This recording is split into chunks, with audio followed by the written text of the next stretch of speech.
tu crées des problèmes là où il d'un ton dédaigneux, empreint d'irritation. Elle avait commencé à tenir un journal juste pour se rassurer que ses sentiments étaient valides, que la douleur qu'elle ressentait n'était pas une illusion. Et puis il y avait son contrôle sur leurs finances, un pouvoir qu'il exerçait sans remords. Il l'avait convaincue au début de leur mariage de le laisser gérer tous leurs comptes, insistant sur le fait que c'était pour leur sécurité future. Elle lui avait fait confiance comme une épouse est censée faire confiance à son mari, mais avec le temps, elle réalisa que sa dépendance financière était devenue une laisse autour de son cou. Chaque achat qu'elle faisait était remis en question. Si elle avait besoin de quelque chose, elle devait demander de l'argent, comme un enfant demandant son argent de poche. Pourquoi as-tu besoin d'une nouvelle robe? Qui essaies-tu d'impressionner, se moquait-il chaque fois qu'elle laissait entendre qu'elle voulait quelque chose au-delà des nécessités. Il avait fallu des années pour éroder sa confiance, la rabaisser, l'isoler, la faire croire qu'elle n'était rien sans lui. Et maintenant, ce soir, il avait scellé sa cruauté de ses propres mains. La lumière du matin filtrait à travers les rideaux, mais Doris n'avait toujours pas dormi. La douleur sourde dans sa joue n'était rien comparée à la tempête qui grondait en elle. Son esprit était un champ de bataille d'émotions, colère, humiliation, chagrin, mais surtout, clarté. Elle ne pouvait plus se mentir. Desmond n'allait pas changer.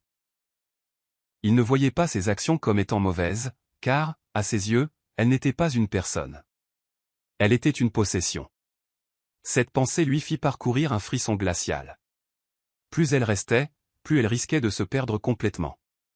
Elle se leva du lit, s'agrippant au bord du matelas, comme pour se préparer à la guerre à venir. Elle devait partir. Mais comment? Elle n'avait pas d'économie, pas d'indépendance financière, pas de plan. Ses doigts hésitèrent au-dessus de son téléphone avant d'appeler Émilie. La ligne sonna à peine avant que sa meilleure amie ne décroche. Doris? La voix d'Émilie était épaisse d'inquiétude. Est-ce que ça va? Doris déglutit difficilement, sentant la boule dans sa gorge enflée. Je pars, et aime, chuchota-t-elle. Les mots, étrangers, mais libérateurs sur sa langue. Je ne sais pas comment, mais je ne peux plus rester ici. Il y eut une pause. Puis une profonde inspiration de l'autre côté. C'est la première chose intelligente que tu aies dite depuis des années, répondit Émilie. Sa voix ferme. Écoute-moi, Doris. Tu vas commencer par reprendre ton pouvoir. Tu as besoin d'argent, n'est-ce pas? Ouvre un compte bancaire séparé, même si tu ne peux économiser que de petites sommes à la fois. Fais-le. Ensuite, commence à tout documenter. Enregistre ses paroles, sauvegarde ses messages, constitue ton dossier. Les hommes comme Desmond ne lâchent pas facilement, et il essaiera de te détruire dès que tu partiras. Doris sentit un tremblement dans ses mains, mais ce n'était pas de la peur, c'était de la détermination. Pour la première fois depuis des années, elle voyait une issue. Tu as raison, murmura-t-elle. Je dois être intelligente à ce sujet. En raccrochant, elle sentit un nouveau sentiment étrange bouillonner dans sa poitrine. L'espoir. Les jours qui suivirent furent un exercice d'équilibriste délicat. Un jeu de survie où un faux pas pouvait tout briser. Doris n'avait jamais été douée pour la tromperie, mais pour la première fois de sa vie, elle se força à jouer le rôle que Desmond attendait. Elle souriait quand il parlait, hochait la tête en signe d'accord quand il aboyait des ordres, et restait silencieuse quand il la congédiait. Mais derrière le masque, elle calculait, planifiait, préparait. Elle suivit le conseil d'Émilie et ouvrit un compte bancaire caché, y transférant de petites sommes dès qu'elle le pouvait. Ce n'était pas beaucoup, mais chaque dollar était un pas vers la liberté. Puis elle commença la tâche la plus importante, rassembler des preuves. Elle commença à enregistrer leurs conversations quand elle savait que sa colère allait éclater. Chaque fois qu'il la rabaissait, se moquait d'elle ou la menaçait subtilement, elle gardait son téléphone près d'elle, capturant chaque mot ignoble. Un soir, alors que Desmond parcourait son téléphone pendant qu'elle mettait la table, il marmonna, « Tu ne serais rien sans moi, Doris. Tu as de la chance que je te garde. » Elle appuya sur enregistrer sous la table, ses mains stables malgré la fureur qui faisait rage dans ses veines. Mais il ne s'agissait pas seulement de ses mots, il s'agissait de ses finances. Tard dans la nuit, quand il dormait, elle fouilla dans ses documents, prenant des photos de ses transactions cachées, de ses affaires secrètes. Desmond avait toujours été secret au sujet de l'argent, mais maintenant elle comprenait pourquoi. Il avait mis de l'argent de côté pour lui-même, s'assurant que s'il décidait un jour de se débarrasser d'elle, il partirait avec tout tandis qu'elle se retrouverait avec rien. Mais pas cette fois. Cette fois, Doris avait une longueur d'avance. Doris était assise dans sa voiture devant le petit cabinet d'avocat, ses doigts agrippant le volant si fort que ses articulations blanchissaient. Le poids de ce qu'elle s'apprêtait à faire lui donnait l'impression d'être au bord d'une falaise, regardant vers l'inconnu. Son cœur battait violemment dans sa poitrine, l'écho des mots de Desmond résonnant dans son esprit. « Tu ne serais rien sans moi. » Mais et s'il avait tort? Et si elle pouvait être plus que son ombre, sa possession? Elle avait passé des années à croire qu'elle n'avait aucun pouvoir, mais maintenant, pour la première fois, elle le reprenait. Elle inspira profondément et sortit de la voiture, ajustant l'écharpe qui couvrait la légère échymose encore visible sur sa joue. À l'intérieur, le bureau était petit mais soigné, l'odeur de vieux livres et de café frais remplissant l'air. Raymond, l'avocat qu'Émilie lui avait recommandé, était assis derrière son bureau, ses yeux vifs et observateurs l'évaluant tandis qu'elle prenait place. « Madame Doris, je présume » demanda-t-il d'une voix calme mais ferme.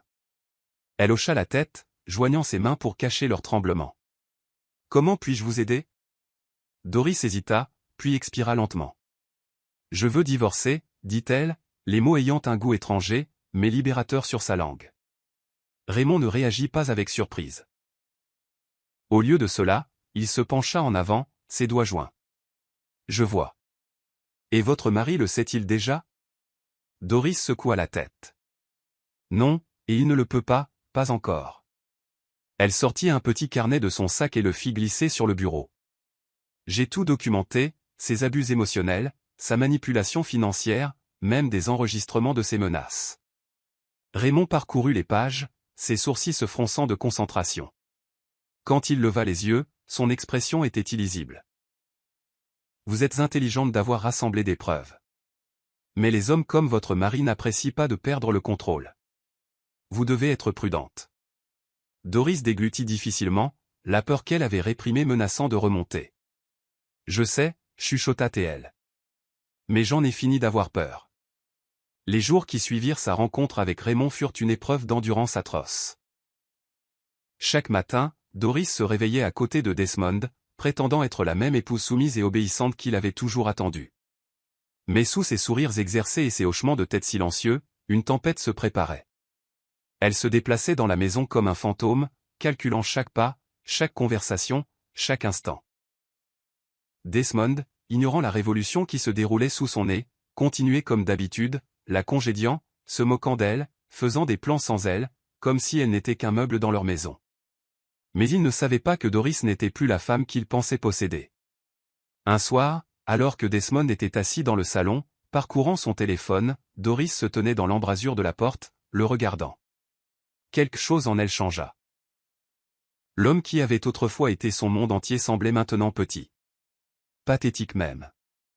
Il avait passé des années à la convaincre qu'elle était faible. Mais quel genre d'homme doit briser une femme juste pour se sentir fort?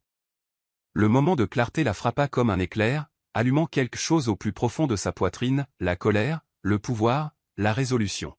« Desmond, dit-elle, la voix stable. » Il leva à peine les yeux. « Quoi ?» Elle entra dans la pièce, se tenant directement en face de lui, le forçant à reconnaître sa présence. « Je voulais juste te dire merci, » dit-elle doucement. Cela attira son attention. Son front se plissa alors qu'il la regardait enfin. « Pourquoi ?» Elle sourit, un petit sourire entendu qui fit passer une lueur de malaise sur son visage. « Pour m'avoir appris exactement qui je ne veux jamais être. » Elle tourna les talons et s'éloigna, le laissant la regarder, la confusion brillant dans ses yeux. C'était la première fois qu'elle le voyait incertain. Ce ne serait pas la dernière. Doris avait été prudente. Elle avait pris toutes les précautions, caché chaque dollar, effacé chaque trace de son plan d'évasion. Mais elle avait sous-estimé une chose, l'arrogance de Desmond. C'était un homme qui se nourrissait de contrôle, de savoir qu'elle n'avait nulle part où aller, aucun moyen de survivre sans lui. Et donc, comme s'il sentait le changement de pouvoir, il frappa le premier. Ce matin-là, Doris vérifia leur compte bancaire joint, comme elle le faisait toujours, juste pour s'assurer que ses petits retraits secrets étaient passés inaperçus. Mais ce qu'elle vit sur l'écran lui glaça le sang, zéro, chaque dollar avait disparu. Son souffle se coupa dans sa gorge alors qu'elle fixait l'écran, son esprit s'emballant. Non, non, non, non. Elle attrapa son téléphone, faisant défiler l'historique des transactions. Desmond avait vidé le compte pendant la nuit. Une boule se forma dans sa gorge à mesure que la prise de conscience s'imposait. Il savait. D'une manière ou d'une autre, il savait. Elle se précipita dans la chambre où il boutonnait nonchalamment sa chemise, sifflotant, comme s'il n'avait pas juste effacé toute sa sécurité financière. Desmond, suffoqua-t-elle, agrippant le téléphone dans sa main tremblante. Il se tourna vers elle, une expression d'une suffisance exaspérante sur le visage. « Oui, chérie. » Elle lui tendit le téléphone, ses mains tremblant de rage. « Qu'est-ce que c'est que ça? Tu as tout pris. » Il laissa échapper un petit rire, ajustant ses boutons de manchette. « C'est mon argent, Doris. Et puisque je sais que tu as manigancé dans mon dos, essayant de faire des plans derrière moi, j'ai pensé te rappeler qui est aux commandes ici. » L'audace de ses paroles lui fit monter une vague de fureur brûlante. Il pensait vraiment qu'il avait gagné. Il pensait que c'était échec et mat, mais ce qu'il ne savait pas, c'est que Doris avait un atout dans sa manche. Son compte secret, les dossiers qu'elle avait rassemblés, les preuves qu'elle avait compilées. Il pensait l'avoir battue, mais il ne jouait pas au bon jeu. Prenant une lente inspiration, elle se força à se détendre, à sourire. C'était un sourire cruel et entendu qui fit vaciller son propre amusement. « Tu as toujours été prévisible, dit-elle doucement en inclinant la tête. Son sourire narquois s'effaça. « Qu'est-ce que ça veut dire, ça ?» Elle ne répondit pas. Au lieu de cela, elle se tourna, s'éloignant sans une seule larme, sans une once de peur, parce que la vérité était que Desmond venait de lui donner exactement ce dont elle avait besoin, la preuve finale qu'elle n'était jamais en sécurité avec lui. Et maintenant, c'était à son tour de jouer. Doris avait appris depuis longtemps que la survie dans le monde de Desmond exigeait de la stratégie. Si elle l'avait affronté directement, si elle avait crié, pleuré ou supplié, il se serait nourri de sa faiblesse comme un vautour tournoyant autour d'une proie mourante. Au lieu de cela, elle joua le jeu, prétendant être la même épouse obéissante qu'il croyait avoir brisée. Mais derrière son masque soigneusement élaboré, elle orchestrait sa chute, étape par étape. Elle préparait ses repas, pliait ses chemises, écoutait ses conversations futiles, tout en planifiant méticuleusement son évasion. Elle savait qu'un faux pas pouvait tout gâcher, qu'une seule erreur pouvait l'exposer et la forcer à entrer dans un cauchemar dont elle ne s'échapperait plus. Chaque nuit, après que Desmond soit tombé dans son sommeil profond habituel, elle se glissait doucement hors du lit, s'assurant que ses mouvements étaient aussi silencieux qu'une ombre. Elle s'était déjà créé une nouvelle identité, une boîte postale sous un faux nom où elle avait commencé à rediriger des documents importants. Elle avait mémorisé chaque itinéraire de fuite, sachant exactement quelle rue avait le moins de circulation, quel bus roulait tard dans la nuit et où se trouvait le refuge pour femmes le plus proche si les choses tournaient mal. Elle s'était même entraînée à se faufiler dans l'obscurité, à marcher dans les rues quand Desmond n'était pas à la maison, sentant l'air sur sa peau alors qu'elle imaginait ce que ce serait de vivre sans peur. Mais la partie la plus dangereuse de son plan était encore en cours, la collecte de plus de preuves. Desmond pensait avoir gagné en vidant leur compte joint, mais il ne savait pas que Doris avait déjà suivi ses transactions secrètes, celles qu'il pensait qu'elle était trop stupide pour remarquer. Il avait siphonné de l'argent vers un compte offshore, se préparant à une vie où il n'aurait pas à répondre de ses péchés. Elle avait besoin de la preuve de sa malversation financière, une preuve qui le ruinerait. Tout comme il avait essayé de la ruiner. L'arrogance de Desmond avait toujours été sa plus grande faiblesse. Il se nourrissait de pouvoir, convaincu que personne, pas même Doris, ne pourrait jamais le déjouer.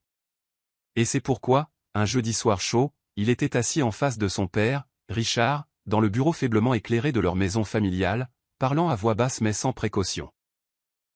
Doris les avait suivis, son cœur battant comme un tambour violent contre sa cage thoracique. Elle se pressa contre le mur juste à l'extérieur de la pièce, agrippant fermement son téléphone alors qu'elle enregistrait chaque mot. « Tu n'aurais jamais dû épouser cette femme », marmonna Richard en faisant tourner un verre de whisky dans sa main. Son ton était désinvolte, mais le mépris qui s'y mêlait était indubitable. Les femmes comme elles pensent toujours qu'elles sont égales, elles oublient leur place. Desmond ricana, sa voix dégoulinant d'amusement. Crois-moi, je sais. Elle se fait des idées, elle agit différemment. Mais ne t'inquiète pas, je l'ai déjà coupée financièrement. Elle n'est rien sans mon argent. Doris serra la mâchoire, enfonçant ses ongles dans ses paumes si fort qu'elle crut qu'ils allaient saigner. Mais les mots suivants de Richard changèrent tout. « Tu es plus malin que je ne le pensais, mon fils, gloussa-t-il. Je savais que tu apprendrais. C'est pourquoi je me suis assuré que tout l'argent de ces fausses factures d'entreprise aille directement sur ton compte privé. Si jamais elle essaie de se battre, elle n'aura pas un sou. Mais toi, tu t'en sortiras très bien. » L'estomac de Doris se tordit en un nœud douloureux, il blanchissait de l'argent. Utilisant des factures frauduleuses, Richard et Desmond avaient discrètement canalisé de l'argent vers des comptes illégaux, s'assurant que même si les finances personnelles de Desmond prenaient un coup, il aurait toujours une solution de secours. Et maintenant, elle avait la preuve. Elle agrippa son téléphone plus fort, osant à peine respirer. Chaque instinct lui criait de faire irruption dans la pièce, de leur fourrer l'enregistrement sous leur nez suffisant, de leur hurler dessus pour ce qu'ils avaient fait. Mais elle savait mieux. S'il réalisait ce qu'elle avait, il la détruirait avant même qu'elle ait la chance de partir. Au lieu de cela, elle recula lentement, tout son corps tremblant alors qu'elle se glissait dans le couloir et sortait par la porte de derrière. En marchant dans les rues calmes, elle laissa enfin échapper un lent souffle tremblant. Desmond ne savait pas qu'il venait de lui donner l'arme dont elle avait besoin pour en finir avec lui. La phase finale du plan de Doris exigeait précision, patience et secret absolu. Armée de l'enregistrement accablant, elle rencontra de nouveau Raymond, faisant glisser son téléphone sur le bureau sans un mot. Il brancha ses écouteurs, ses sourcils se fronçant tandis qu'il écoutait, puis lentement, un petit sourire satisfait se dessina au coin de ses lèvres. « Ça, dit-il en se penchant en arrière dans sa chaise, c'est suffisant pour l'enterrer. » Doris expira, relâchant le souffle qu'elle n'avait pas réalisé qu'elle retenait. Pour la première fois, la balance avait penché en sa faveur. « Nous pouvons utiliser cela au tribunal, » continua Raymond, son expression s'aiguisant. « Non seulement cela prouve une mauvaise conduite financière, mais cela établit un schéma de contrôle. C'est exactement ce dont nous avons besoin pour nous assurer qu'il ne s'en sortira pas indemne. » Doris hocha la tête, ses mains tremblant encore, mais cette fois ce n'était pas de peur. C'était de l'adrénaline, c'était du pouvoir, c'était la liberté à portée de main. Ce soir-là, elle commença à mettre les dernières pièces en place. Elle appela le gérant d'un petit appartement meublé pour lequel elle avait versé un acompte des semaines auparavant, confirmant sa date d'emménagement. Elle transféra le reste de ses économies sur son compte caché, ne laissant aucune trace derrière elle. Et puis, finalement, elle commença à faire ses valises discrètement. Elle ne prit pas grand-chose, juste ce dont elle avait besoin pour repartir à zéro. Une valise de vêtements, des documents importants et une petite boîte contenant les fragments d'elle-même qu'elle refusait de laisser derrière elle. De vieilles lettres, des photos d'enfance, le roman qu'elle voulait finir de lire avant que la vie avec Desmond ne lui vole tout son temps.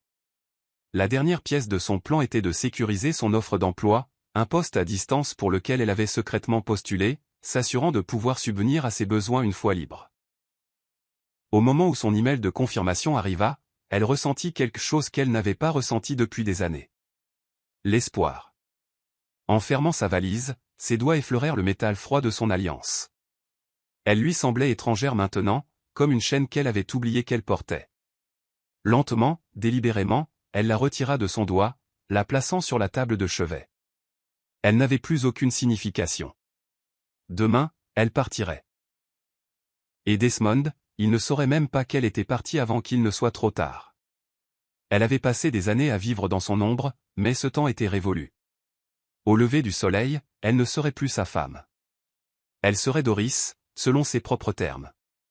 Doris se déplaçait dans la maison avec une précision calculée, masquant chaque mouvement sous le couvert de la routine.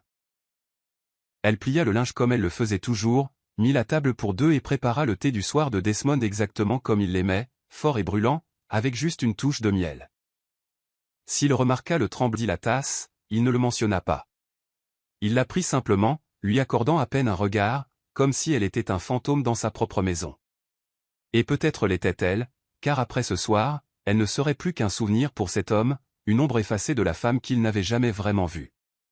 En débarrassant les assiettes, elle pouvait entendre Desmond au téléphone, sa voix remplie de son arrogance habituelle. « Je me fiche de ce qu'elle veut », disait-il à quelqu'un. Très probablement l'un de ses partenaires commerciaux. Elle restera parce qu'elle n'a pas le choix. Une femme comme elle ne tiendrait pas une journée seule. Doris avait raison sur un point. Elle n'avait aucune intention de tenir une journée de plus ici. Au lever du soleil, elle serait partie, et il se réveillerait dans un monde qui ne tournait plus autour de lui. Elle se dirigea vers le salon, l'observant depuis l'embrasure de la porte alors qu'il se prélassait sur le canapé, faisant défiler son téléphone.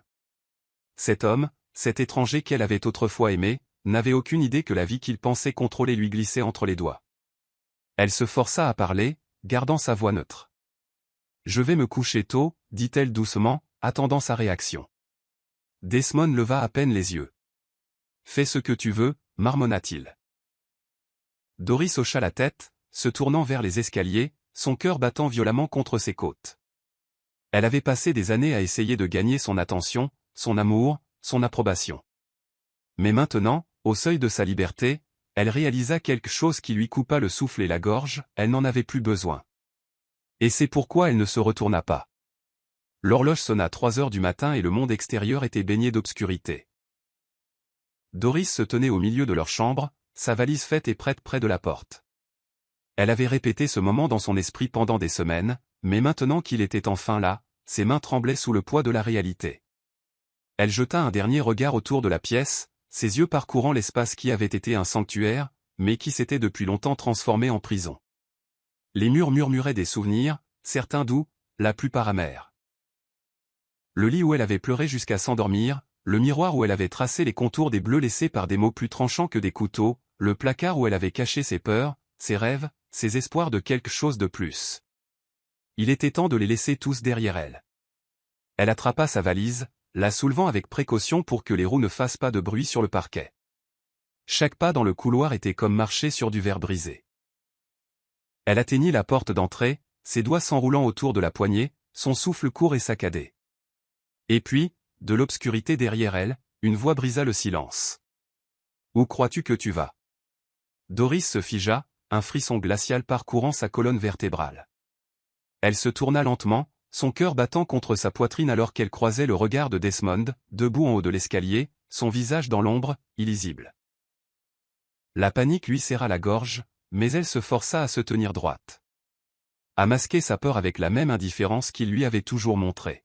« Je pars, dit-elle, sa voix étonnamment stable.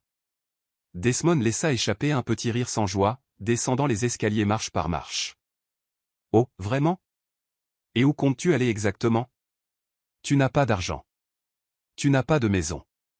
Tu n'as rien. » Ces mots étaient vifs, destinés à transpercer sa détermination. Mais il ne savait pas qu'elle s'était déjà construit une issue. Elle serra la mâchoire. « Ça ne te regarde pas, dit-elle fermement. Je ne t'appartiens pas, Desmond, plus maintenant. » Pendant un moment, il la fixa, quelque chose d'illisible vacillant dans ses yeux. Et puis il fit quelque chose qui glaça le sang de Doris. Il sourit. « Très bien, dit-il en s'écartant, faisant un geste vers la porte. Vas-y, sors. Voyons combien de temps tu tiens avant de revenir en rampant. » Sa confiance était esséurante. Il croyait vraiment qu'elle n'avait aucun avenir sans lui. Mais il était sur le point d'apprendre à quel point il avait tort. Sans un autre mot, Doris tourna la poignée, sortit et ferma la porte derrière elle, refermant définitivement le passé. Desmond se réveilla plus tard ce matin-là avec la même confiance suffisante qu'il avait en s'endormant. Il avait gagné. Du moins, c'est ce qu'il pensait. Il bâilla, s'étira et se retourna, s'attendant à voir Doris blottie à côté de lui comme toujours. Mais le lit était vide. Son front se plissa, l'agacement le traversant. Il s'assit, regardant autour de lui. La porte du placard était légèrement entr'ouverte, et quelque chose dans cette vue fit naître un malaise dans ses entrailles. Il passa ses jambes par-dessus le bord du lit, se dirigeant vers le placard, tirant la porte pour l'ouvrir complètement. Vide. Un silence esséurant s'installa dans la pièce alors que la prise de conscience le frappait. Il tourna sur ses talons, se déplaçant rapidement vers la salle de bain, le couloir, le salon. Pas de valise, pas de sac à main, pas de Doris. Elle était partie. Sa mâchoire se serra, ses doigts se crispant en poing alors qu'il attrapait son téléphone, composant son numéro, direct sur la messagerie vocale. Sa respiration s'accéléra. Il se précipita vers le bureau à domicile, ouvrant les tiroirs où il gardait les relevés financiers. Il s'attendait à voir les chiffres qu'il avait laissés la nuit dernière. Mais alors que ses yeux parcouraient la page, la panique le frappa comme un éclair. Le compte était vidé. Pas seulement son compte personnel, mais le compte offshore. Le compte secret. Celui qu'il avait utilisé pour déplacer de l'argent illégalement. Non, marmonna-t-il. Ses mains tremblaient alors qu'il cliquait frénétiquement sur les transactions. Elle savait. D'une manière ou d'une autre, elle avait découvert. Les pièces du puzzle s'assemblèrent. Son silence, son obéissance des dernières semaines, son changement soudain de comportement. Elle avait planifié cela, et il était tombé droit dans le piège. Desmond laissa échapper un grognement de frustration, attrapant le verre le plus proche et le projetant à travers la pièce. Il se brisa contre le mur, le son ricochant dans la maison vide. Elle était partie, et cette fois, elle ne reviendrait pas. La nouvelle du départ de Doris se répandit plus vite que Desmond ne pouvait la contenir. Dans l'après-midi, son téléphone sonnait sans arrêt, membres de la famille, associés, même sa mère, Alice, exigeant une explication. Au début, il ignora les appels, faisant les 100 pas dans son bureau comme un lion en cage, son esprit s'emballant. Comment cela avait-il pu arriver? Comment Doris, la femme qu'il avait façonnée à la soumission, la femme qui vivait autrefois selon sa parole, avait-elle réussi à le déjouer? Ce n'était pas possible. Ce devait être une erreur. Peut-être qu'elle n'était partie que pour quelques jours pour faire valoir un point. Peut-être qu'elle reviendrait, implorant son pardon. Mais alors les gros titres apparurent. Son assistante se précipita dans son bureau, l'expression hésitante. « Monsieur, il y a quelque chose que vous devez voir. » dit-elle en lui tendant sa tablette. Il la lui arracha des mains, l'irritation montant, jusqu'à ce qu'il voie l'écran. Des allégations de fraude bancaire font surface contre Desmond Lewis. Son corps entier se raidit, son souffle se coupant dans sa gorge, alors qu'il parcourait l'article. Les détails de ses comptes offshore, de ses transactions douteuses et de ses factures falsifiées étaient maintenant disséqués par les analystes financiers sur Internet. Le nom de son père était également mentionné, liant toute la famille à une éventuelle malversation financière. « Qu'est-ce que c'est que ça » gronda-t-il, sa voix dangereusement basse. Son assistante hésita, puis chuchota. « C'est partout, monsieur. Quelqu'un a divulgué les dossiers financiers. Les autorités enquêtent déjà. » La prise de Desmond sur la tablette se resserra jusqu'à ce que ses articulations blanchissent. Doris, c'était son œuvre. D'une manière ou d'une autre, elle avait mis la main sur ses documents, sur ses secrets. Et maintenant, elle avait bouleversé son monde entier. Son téléphone sonna de nouveau, et cette fois il répondit sans vérifier l'identité de l'appelant. « Quoi » aboya-t-il. « Comment ça, les investisseurs se retirent ?» Une sueur froide perla sur son front alors que la prise de conscience le frappait. Tout son empire financier s'effondrait. Sans le soutien des investisseurs, son entreprise aurait du mal à survivre. « Réglez ça » ordonna-t-il, sa voix presque désespérée. « Dites-leur que c'est un malentendu. Mettez mon père au téléphone. » « Votre père ne répond pas » dit doucement son assistante. « Il y a une réunion d'urgence du conseil d'administration. Les actionnaires demandent votre démission. » Les murs autour de lui s'effondraient, et pour la première fois de sa vie, Desmond n'avait aucun contrôle sur l'issue. Desmond était assis dans sa voiture devant le nouvel appartement de Doris, agrippant le volant si fort que ses mains lui faisaient mal. L'appartement était modeste. Rien de comparable au luxe qu'ils avaient autrefois partagé. Mais pour elle, c'était la liberté. Sa liberté à lui avait été enlevée au moment où elle était partie. Il avait passé les derniers jours à se démener, essayant de sauver ce qu'il pouvait de sa carrière, de sa réputation. Mais la vérité était que, sans Doris, son monde était vide. Et ce n'est que maintenant, quand il n'avait plus rien, qu'il réalisa la profondeur de sa perte. Quand elle sortit enfin de l'immeuble, le souffle de Desmond se coupa. Elle avait l'air différente. Plus forte.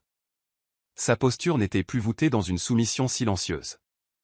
Son menton était levé, son regard stable, sa présence inébranlable. Il s'attendait à la trouver brisée, regrettant sa décision, prête à revenir en rampant. Au lieu de cela, elle marchait comme une femme qui avait laissé son passé derrière elle et n'avait jamais l'intention de revenir. Il sortit de la voiture, l'appelant par son nom. Elle s'immobilisa, ses épaules se tendant légèrement avant de se tourner pour lui faire face. Il n'y avait aucune peur dans ses yeux, aucune hésitation, seulement de l'indifférence. Doris, dit-il en forçant un sourire, essayant d'adoucir sa voix, je veux juste parler. Elle l'étudia, son expression illisible. De quoi pourrions-nous bien avoir à parler, Desmond? Il expira brusquement, passant une main dans ses cheveux. Je sais que les choses ont mal tourné entre nous, mais je veux arranger ça. Je veux arranger les choses. Elle laissa échapper un petit rire, secouant la tête. Tu veux arranger ça? Maintenant, après tout? Son regard le parcourut, et pour la première fois, il se sentit petit sous son examen. Tu t'en fichais quand je pleurais jusqu'à m'endormir la nuit. Tu t'en fichais quand tu me traitais comme une possession, une commodité. Mais maintenant que ton monde s'écroule, tu t'en soucies soudainement? Sa voix était calme, mais il y avait de l'acier en dessous. Je ne suis pas la même femme que tu as quittée, Desmond, et je ne le serai plus jamais. Sa poitrine se serra. Doris, s'il te plaît, je sais que je t'ai fait du mal. J'ai eu tort. J'ai été un idiot, mais je peux changer. Je jure que je le peux. Il tendit la main vers elle, mais elle recula avant qu'il ne puisse la toucher. Je ne te déteste pas, dit-elle doucement, mais je ne t'aime plus non plus. Et c'est ce qui te fait le plus mal, n'est-ce pas? Son estomac se noua. Doris. Au revoir, Desmond. Elle se tourna, s'éloignant sans regarder en arrière. Et pour la première fois de sa vie, Desmond sut ce que c'était que d'être vraiment seul. Desmond était assis dans le bureau de son père, regardant l'homme qu'il avait idolâtré toute sa vie refuser de croiser son regard. La trahison le piqua plus qu'il ne l'avait prévu. Tu étais au courant, accusa-t-il, sa voix basse et bouillonnante. Tu savais que le conseil d'administration me poussait dehors, et tu n'as rien fait. Richard soupira, se frottant les tempes comme si Desmond n'était qu'une déception à gérer. Desmond, tes erreurs t'ont rattrapé. Les investisseurs ne te font plus confiance. Ils ont besoin de quelqu'un de stable, quelqu'un qui n'entraînera pas l'entreprise dans sa chute avec des scandales personnels. Le sang de Desmond bouillit. Alors tu me laisses tomber, comme ça. Son père leva enfin les yeux, son regard perçant. Tu t'es mis dehors tout seul le jour où tu as sous-estimé ta femme. Les mots le frappèrent comme un coup de poing. Il avait passé des années à croire qu'il était celui qui avait le pouvoir, que Doris était la faible, la dépendante. Mais à la fin, elle l'avait détruit sans lever le petit doigt. Richard se pencha en avant, son expression illisible. Tu n'es pas un enfant, Desmond. Tu as fait tes choix, et maintenant tu dois vivre avec. Desmond laissa échapper un rire amer, secouant la tête. Tu es comme tous les autres. Dès que je cesse d'être utile, je ne suis plus rien pour toi. Son père ne le nia pas, c'est comme ça que le monde fonctionne. En sortant du bureau, Desmond réalisa quelque chose de glaçant. Son père avait été sa dernière bouée de sauvetage, sa dernière chance de s'accrocher au pouvoir qu'il avait autrefois exercé sans effort. Mais maintenant, même son propre sang lui avait tourné le dos. Le monde qu'il avait construit avait disparu, et la femme qu'il avait sous-estimée prospérait dans la vie qu'il n'aurait jamais cru qu'elle puisse avoir sans lui. Et c'était la trahison la plus douloureuse de toutes. Doris était assise dans le bureau impeccable de son avocat, Raymond, ses doigts entrelacés sur ses genoux, son corps dégageant une force tranquille qu'elle n'aurait jamais cru posséder. Le poids d'années de manipulation, de négligence et de douleur l'avait façonné en quelque chose de plus vif, de plus fort. Une femme qui ne voulait plus mendier sa liberté, mais qui était prête à se battre pour elle. En face d'elle, Raymond ajusta ses lunettes, parcourant les documents qui décrivaient chaque cas de malversation financière, d'abus émotionnels et les actifs cachés de Desmond. Le dossier contre lui était solide, construit méticuleusement au fil des semaines de collecte silencieuse, et maintenant ils étaient prêts à frapper. Ce n'est plus seulement une affaire de divorce, dit Raymond en la regardant avec une admiration non dissimulée. C'est une démolition en règle. Nous ne nous assurons pas seulement que vous obteniez ce que vous méritez. Nous nous assurons qu'il paie pour tout ce qu'il a fait. Doris expira, se ressaisissant avant d'hocher la tête. Je ne veux rien de lui, dit-elle fermement. Je n'ai pas besoin de son argent. Je n'ai pas besoin de son nom. J'ai juste besoin de ma liberté. Raymond l'étudia un moment avant de se pencher en avant, joignant ses mains. Vous n'avez pas à prendre un centime, mais nous allons exposer chaque sale affaire qu'il a faite. Pas seulement pour vous, mais pour chaque femme qui a été piégée par un homme comme lui. C'est alors que Doris sut que c'était plus grand qu'elle. C'était une question de justice. Il s'agissait de montrer à Desmond et aux hommes comme lui qu'ils ne pouvaient pas briser une femme et s'en tirer indemne. La procédure judiciaire commença rapidement, et lorsque Desmond entra pour la première fois dans la salle d'audience, il ressemblait à un homme qui avait déjà perdu. Ses costumes élégants ne pouvaient cacher l'épuisement dans ses yeux, le poids de sa propre chute pesant sur ses épaules. Il la regarda à peine en prenant place en face d'elle, la mâchoire serrée, ses doigts tambourinant sur la table. Mais lorsque le juge lut les chefs d'accusation en fraude financière, actifs dissimulés, abus émotionnels, tout le comportement de Desmond changea. Le son du marteau du juge frappant le pupitre fut final, résonnant comme un coup de tonnerre qui marquait la fin d'un chapitre et le début d'un autre. Le verdict était clair. Le divorce fut prononcé.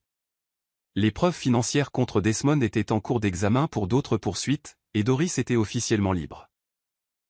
Pour la première fois depuis des années, les chaînes qui la retenaient étaient brisées. Elle sortit de cette salle d'audience la tête haute, le cœur plus léger qu'il ne l'avait été depuis des années. Mais la liberté, c'était plus que simplement échapper à Desmond. C'était se reconstruire à partir de zéro. Doris ne perdit pas de temps. Elle emménagea dans son nouvel appartement, un espace petit mais magnifique qui n'appartenait qu'à elle. Chaque centimètre carré était un témoignage de son indépendance. Les murs aux couleurs douces, les étagères remplies de romans qu'elle n'avait jamais eu le temps de lire, la cuisine où elle pouvait cuisiner pour elle-même et pour personne d'autre. Et puis il y avait sa carrière. Elle avait accepté le poste pour lequel elle avait secrètement postulé des mois auparavant, entrant dans un domaine où elle pouvait faire une différence. Chaque matin, elle se réveillait avec un but qui n'avait rien à voir avec le service d'un homme et tout à voir avec le service d'elle-même. Émilie lui rendit visite un soir, apportant une bouteille de vin, souriant en entrant dans l'appartement. « Je ne t'ai jamais vue aussi heureuse », admit-elle en regardant Doris poser 2 verres sur la table. « C'est parce que pour la première fois, je le suis », dit simplement Doris. Mais juste au moment où elle prenait sa première gorgée, son téléphone vibra sur la table. Elle regarda l'écran et se figea. Desmond. Elle n'avait plus eu de nouvelles de lui depuis la fin du procès. Avec une lente inspiration, elle prit le téléphone, sa voix stable. « Que veux-tu, Desmond ?» Il y eut un silence à l'autre bout du fil, une pause épaisse de mots non dits. « Tu m'as ruiné », dit-il finalement, sa voix dénuée de l'arrogance qu'elle portait autrefois. Doris laissa échapper un petit rire. « Non, Desmond, tu t'es ruiné toi-même. » Et sur ce, elle mit fin à l'appel, réalisant finalement qu'elle n'avait jamais eu besoin de tourner la page avec lui, car elle l'avait déjà fait elle-même. Desmond était assis dans son bureau maintenant à moitié vide, fixant d'un air absent les murs qui avaient autrefois été ornés de récompenses, de certificats et de contrats encadrés qui avaient consolidé sa domination dans le monde des affaires. Mais maintenant, il ne signifiait plus rien. Son entreprise s'était effondrée, les investisseurs avaient fui, et son père, son plus grand soutien, l'avait complètement abandonné, refusant de risquer d'autres dommages au nom de la famille. Ses comptes avaient été gelés en attendant les enquêtes pour fraude, et sans la souffrance silencieuse de Doris pour masquer ses péchés, ses crimes avaient été exposés sous la lumière la plus crue. Il avait tout perdu. Le coup de grâce vint sous la forme d'un avis d'expulsion du luxueux Penthouse qu'il avait autrefois partagé avec Doris. La même maison qu'il avait bâtie comme un royaume, croyant qu'il resterait toujours sur le trône. Maintenant, on la lui arrachait. Il avait passé des années à se croire intouchable, à penser qu'il pouvait se débarrasser de Doris et passer à quelque chose de mieux. Mais il n'y avait pas de mieux. Doris avait été la fondation, la force silencieuse qui avait tout maintenu en. MBLE. Son empire s'était effondré comme un château de cartes. L'ironie la plus cruelle était que la femme qu'il avait passé des années à mépriser prospérait maintenant. Tandis que lui, l'homme qui avait autrefois tout gouverné, n'était plus rien. Il avait essayé de l'appeler, non pas pour s'excuser. Desmond n'a jamais vraiment su comment s'excuser, mais pour trouver quelque chose, n'importe quoi, qui puisse le rattacher à la vie qu'il avait perdue. Mais Doris l'avait complètement exclu. Il la vit une fois de loin, lors d'un événement où elle avait été invitée comme conférencière. Elle se tenait droite sur la scène, s'adressant à un public de femmes qui avaient souffert aux mains d'hommes comme lui. Elle était radieuse, puissante, libre. Desmond ne s'était jamais senti aussi petit de toute sa vie. Le poids de sa chute l'écrasa d'une manière que rien n'avait jamais fait. Il n'y avait pas de rédemption, pas de moyen de remonter à ce qu'il avait autrefois. Le monde avait avancé sans lui. Et alors qu'il était assis dans l'appartement vide, fixant la vie d'expulsion, le seul son dans le silence était le tic-tac d'une horloge. Un rappel que le temps, tout comme Doris, l'avait laissé derrière. Doris n'avait pas pensé à l'amour d'une manière qui ne la laissait pas comme une version creuse d'elle-même. Cela avait été un outil de contrôle, une laisse autour de son cou, une illusion qui l'avait liée à une vie de douleur. Alors, quand Raymond lui a demandé de prendre un café après l'une de leurs réunions post-procès, elle a failli dire non. Elle n'avait aucun intérêt pour la romance, pour les hommes, pour quiconque détenant la moindre prétention sur son cœur. Mais quelque chose dans la façon dont il la regardait, non pas avec pitié, non pas avec attente, mais avec une admiration tranquille, la fit hésiter. Et ainsi, pour la première fois depuis des années, elle accepta quelque chose sans autre raison que le fait qu'elle en avait envie. Ils se sont rencontrés dans un petit café du centre-ville, un endroit où elle n'était jamais allée, où l'odeur du café fraîchement moulu et des pâtisseries chaudes remplissait l'air. C'était un endroit sûr. Raymond s'assit en face d'elle, la regardant d'une manière qui la faisait se sentir vue mais pas examinée, reconnue mais pas possédée.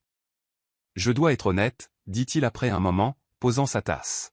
« Quand nous nous sommes rencontrés pour la première fois, je n'étais pas sûr que vous vous laisseriez un jour profiter à nouveau de quelque chose de simple. » Doris cligna des yeux, prise au dépourvu. « Que voulez-vous dire ?» Les lèvres de Raymond se retroussèrent en un petit sourire. « Je veux dire, vous vous battiez pour survivre, Doris, mais maintenant vous pouvez vivre. C'est une grande différence. » Elle baissa les yeux sur son café, la vapeur s'enroulant en délicates volutes. Il avait raison. Pendant si longtemps, elle s'était concentrée sur l'évasion, la survie, la reconstruction. Elle n'avait jamais envisagé ce qui venait après. « Je ne sais pas comment faire ça, » admit-elle, sa voix à peine plus haute qu'un murmure. Raymond tendit la main sur la table, ses doigts l'effleurant, juste brièvement, juste assez pour lui rappeler que le contact n'avait pas à être douloureux. « Alors, découvrons-le ensemble, » dit-il. Et pour la première fois depuis des années, Doris ressentit quelque chose de nouveau et de terrifiant, mais étrangement réconfortant. L'espoir. Au moment où Doris vit Desmond debout devant son immeuble, elle sut exactement pourquoi il était là.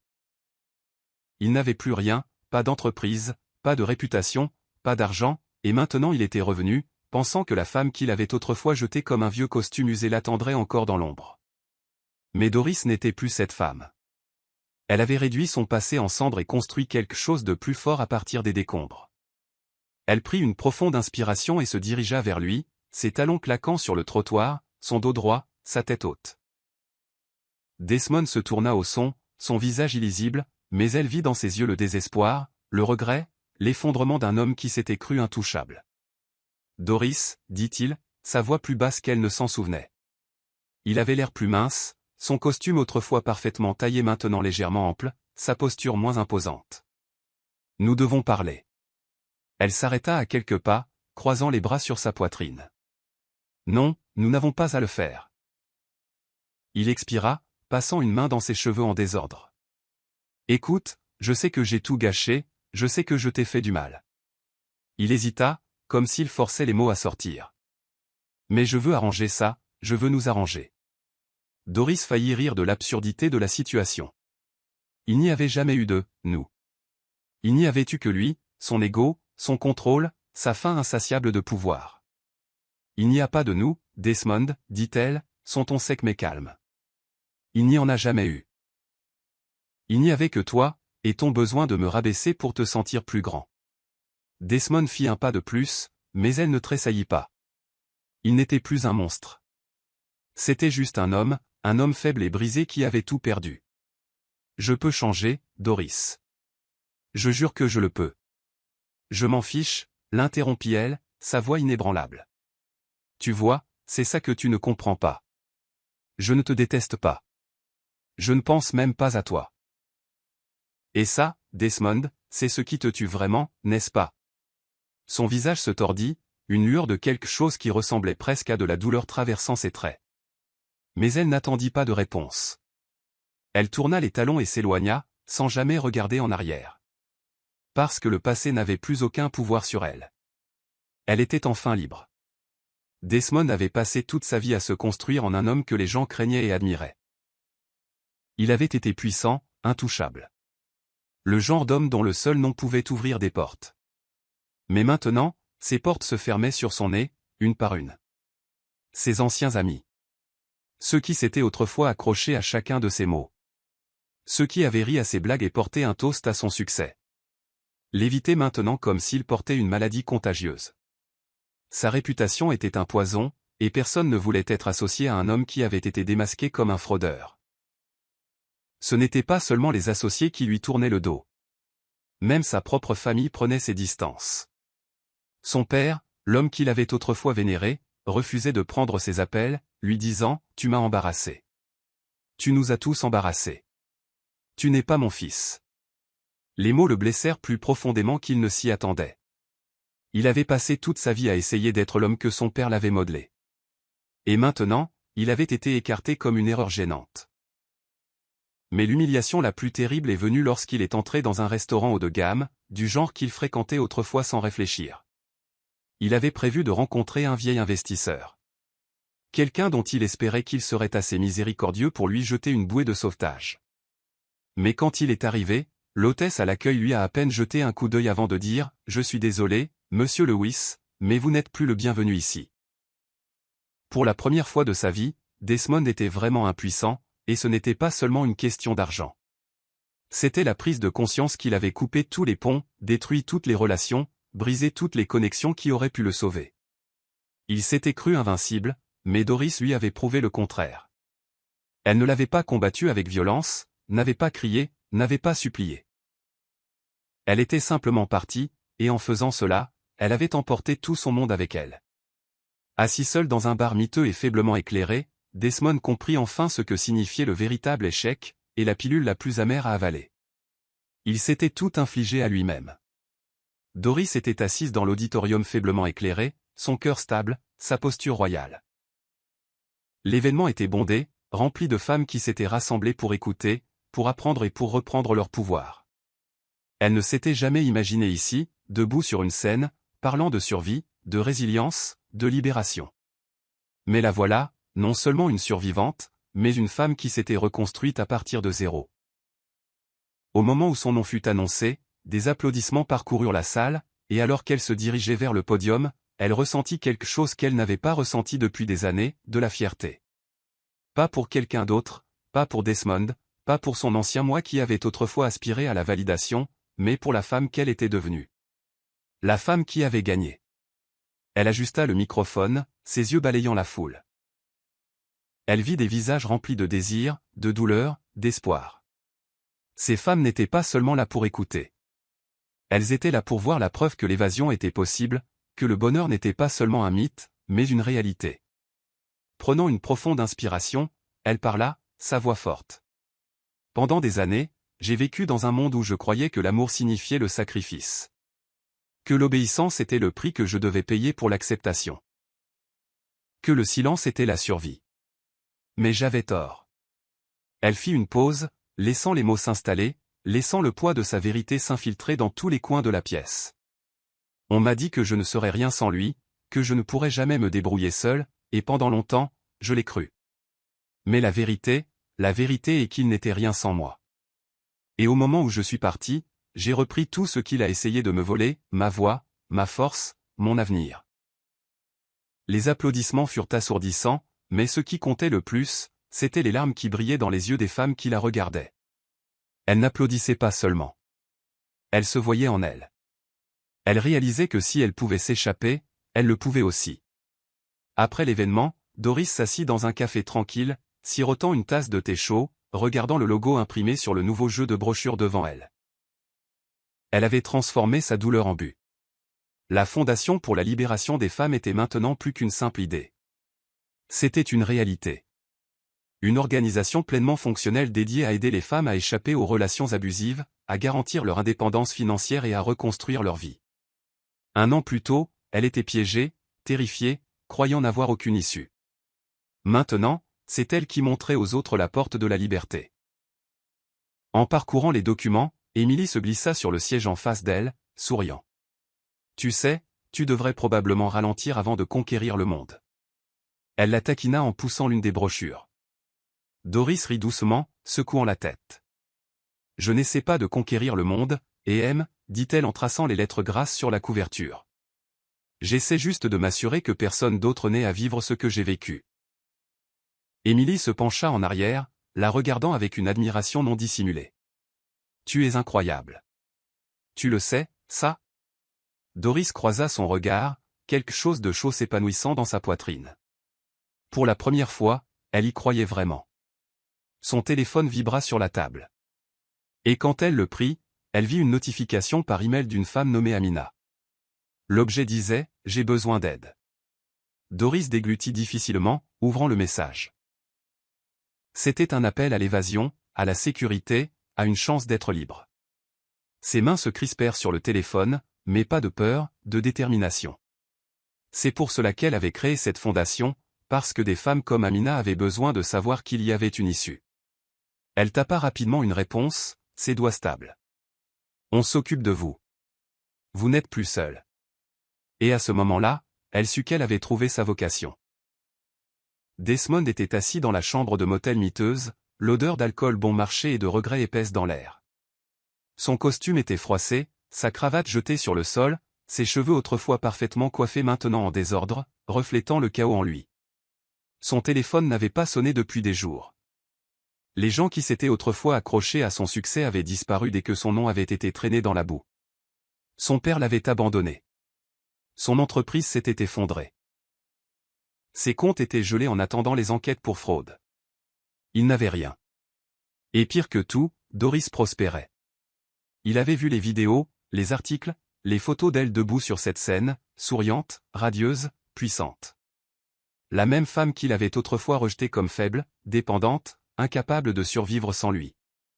Elle était maintenant une force de la nature, une femme vénérée, respectée, et lui, il n'était rien. Il laissa échapper un rire amer et sans joie. Fixant la bouteille de whisky à moitié vide sur la table de chevet, il avait autrefois pensé que l'argent était le pouvoir. Que le contrôle était la force. Mais Doris lui avait prouvé le contraire de la manière la plus atroce qui soit, en le laissant derrière elle. Un coup à la porte le tira de ses pensées tourbillonnantes. Il se traîna hors du lit, passant une main sur son visage avant d'ouvrir la porte. Le gérant du motel se tenait là, un presse-papier à la main. « Votre paiement n'est pas passé », dit l'homme sèchement.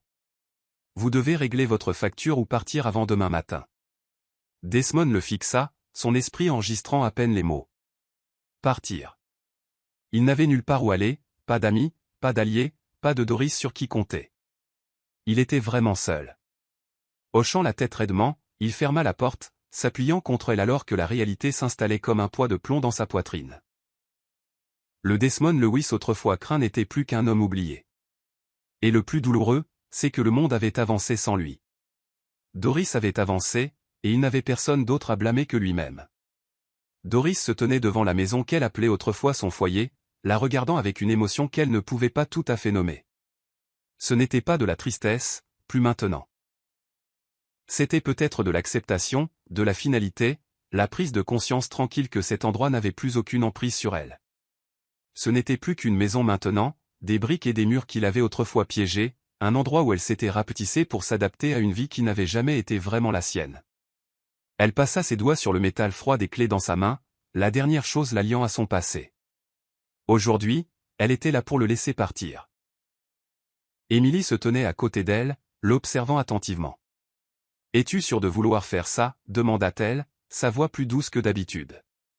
Doris laissa échapper un lent soupir, sa prise se resserrant sur les clés. « Oui, dit-elle simplement, il est temps. » Elle monta les marches, glissant la clé dans la serrure pour la dernière fois, poussant la porte pour l'ouvrir. L'air à l'intérieur était vicié, comme un souvenir oublié, intact et abandonné.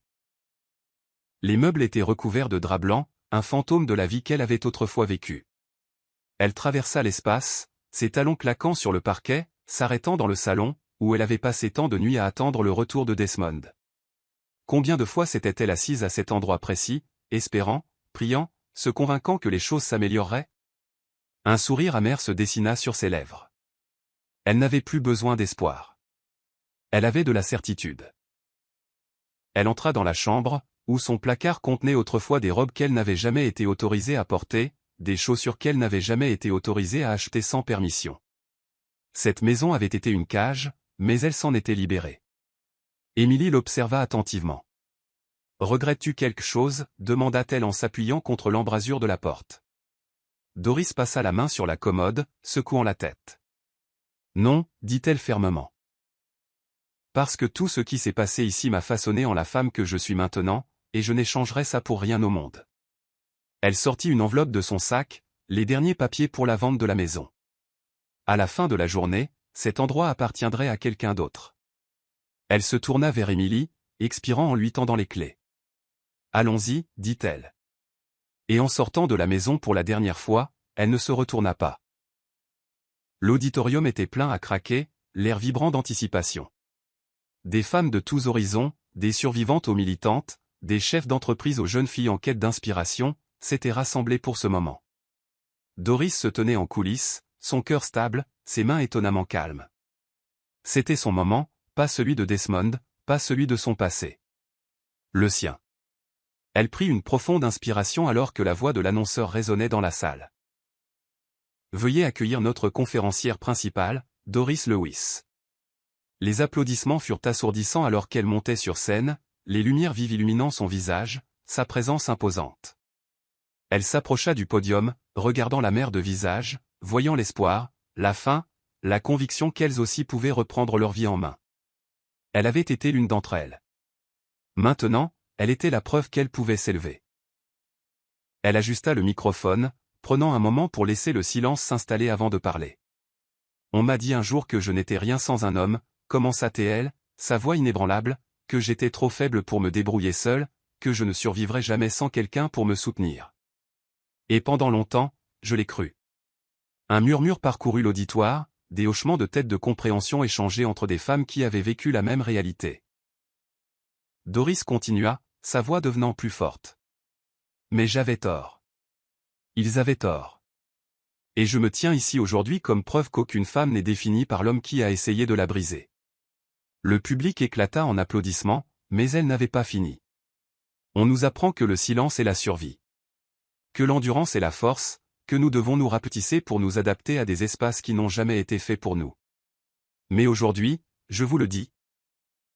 Votre force est dans votre voix, votre pouvoir est dans vos choix, et votre avenir est entre vos mains.